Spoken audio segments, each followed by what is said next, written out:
The options phase relies heavily on the previous phase of identification of the issues and interests of the parties. Once the issues have been identified, once the underlying motivations of the parties are understood, and once the priorities of each party is established, the search for solution can thus begin. The option phase is really a creative phase in which the parties, with the help of the mediator, will try to propose and suggest a series of possible solutions to each of the issues at stake. The idea is to move away from any ready-made solution that the parties have brought to the mediation table, to also move away from competitive strategies and from simple compromise strategies, and to engage fully in a collaborative process. The goal of the collaborative process is to identify options that respond to the interests and motivations of the parties rather than to their demands. During the option phase, mediators can use a series of tools that promote creativity. In the course, I introduce you to some of these tools, but there are of course other tools that can exist. The important thing is not the tool itself, but its capacity, its ability to promote creativity among the parties. So, for each issue, the parties come up with options.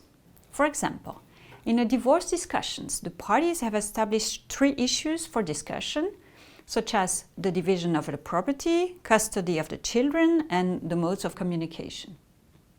Well, for each of these issues, the parties will set out possible options. For example, with respect to child custody, the parties may consider alternating custody every other week, or primary custody for one parent, or alternating custody every other day, etc., etc. Once all the possible options have been listed for the first issue, parties move on to the next issue, and so on and so on. This listing of possible options is usually reported on a chart by the mediator. This allows the party to see in real time the results of their reflections. Listing the options on a common chart also makes it possible to depersonalize the options by not associating them with the person who stated them, and to give each option equal weight. Indeed, during the listing of options, parties should refrain from judging these options. The process of evaluating and of judging the options cannot occur during the creative phase, as this could stifle the parties' creativity. Finally, once all the options have been listed for all the issues at stake, the mediator will encourage the parties to work on all the issues in parallel in order to come up with packages of options.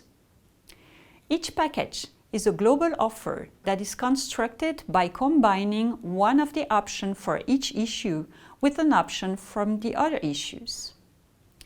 Thus, if a discussion involves 3 issues and that for each issue parties have developed 4 possible options, well, one package could be option 1 for issue 1 combined with option 3 for issue 2 and with option 4 for issue 3.